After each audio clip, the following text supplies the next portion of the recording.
Hi, my name is Random Tuesday, and in this video I'm going to walk you through my Diana Cavendish from Little Witch Academia cosplay. If you have any questions at any point, don't hesitate to leave those in the comments section below, and head over to my website randomtuesday.net for more resources, tutorials, and patterns on this and many other cosplays. The main component of this costume is the dress. The dress itself is made out of a polyester suiting material in a navy blue, and the inner layer is a crepe satin in a kind of deep burgundy color. The overall structure of it is a princess seam bodice to give a really nice slim fit all the way around, and then it flares out into an A-line skirt, but it's all one piece on the lengthways of it. I have in the back, to help get it on and off and also make it still have that slim fit, a zipper. It doesn't quite go all the way up, so it's not an open back zipper, but it does sit in the middle of that seam. The entire thing is lined with this matte satin so that it's visible where it's supposed to be visible and also adds a little bit more structure to the overall costume. The hood is a very large hood that is designed to sit and drape just slightly over the shoulder here. Again, it's lined with that same matte satin. And the sleeves themselves are long sort of bell-shaped sleeves that are also lined. The shirt, rather than having a whole shirt underneath, I wanted to avoid as much excess material, is just, as we like to call it, a dickie. So it's just a fake shirt collar that I cut out of a shirt and then stitched directly in around this neckline where the hood is also attached. This tie is just a piece of navy ribbon, and this front part here is some pleather that I folded over and some EVA craft foam covered in a silver vinyl pleather, and then just glued directly to the bodice. The next major component of this costume is the hat. So I constructed the hat as sort of a variant on a cone-shaped witch's hat. In the back here, I have a center back seam on the comb, but then I've also put a dart in it to help the hat sit at an angle like it is depicted in pretty much all of the images. You'll note in the images it has magical animation hat, so it kind of always points to a side. You will need to commit to wherever you would like that point to go. I decided to have it just swoop to the back. The brim itself is made out of some pretty stiff interfacing 2 layers of it, and then obviously a double layer of the suiting material.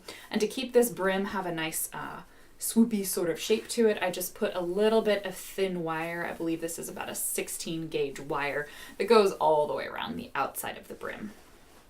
There's also a little bit of stuffing in the peak of the hat, just above where the head sits, to kind of keep it in this shape so it doesn't collapse in on itself, as well as some interfacing in the peak of the hat to keep it in place. This is just a strip of a bottom weight denim that was really any fabric will work as long as it's the right color. You kind of want that light blue shade. And then I sculpted this out of Sculpey, painted it gold, and that gave me the brooch, and then I just glued it directly onto the hat. The last piece is I have a little comb that goes into the wig in order to keep the whole thing in place on your head, because it's designed to sit on the back of the head as opposed to on the front of the head. On the dress, there's also this belt piece. Now, I didn't make it a flat belt. It ends up having a little bit of a curve to it at the bottom so that it swoops across the body and sits while still remaining flat. Here I just have a couple of little strips that have been stitched in place as that wand holder. And the front buckle, this is made out of Warbler wrapped around EVA foam. The whole thing is actually stuck together so it doesn't move, and then I painted it gold using Rub and Buff and acrylic paint. I don't have a closure on mine because it ends up being quite wide, so it just slips on over the body. Then I made a pair of boot covers. So these are designed to sit over a pair of sort of low inch heels, like 1 or 2 inch heels that I have, that are some just basic shoes. The front of this has a 1 layer of very stiff interfacing in it to help it stay up and keep its shape, and the back just has a layer of thin interfacing. To keep it snug, I have side zippers in that side seam.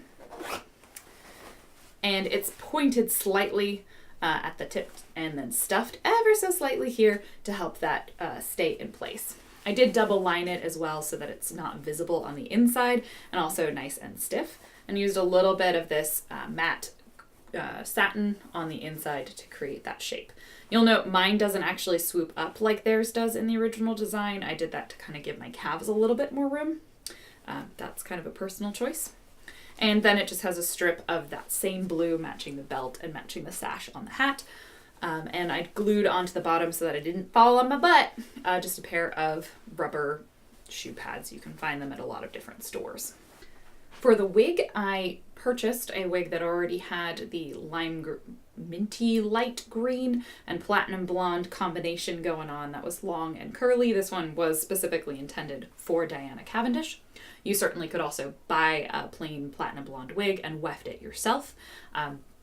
There are links available to this specific wig and a couple of other alternatives over on my website, randomtuesday.net. The final, fairly optional portion of this costume is to create a wand. Now, you can just go with the handle version and have it sit in your costume on the belt, or you could create the full version. You can forego the wand pretty much entirely. Mine was made out of a base of a 3D printed top and handle. I covered the top in Warbler because the print itself didn't really work properly. And my friend helped me install a LED light in the top of it right here. Now, there's going to be a video coming up on how to create this, as well as some more detailed instructions. And just close this together and lights up. So stay tuned for more resources on how to make this wand yourself. Thank you so much for watching, and I hope you're ready to go make some cosplay magic. If you have any more questions, definitely leave those in the comment section below, and you can also check out my website, randomtuesday.net, for tutorials, resources, patterns, and lots of other cosplay goodness.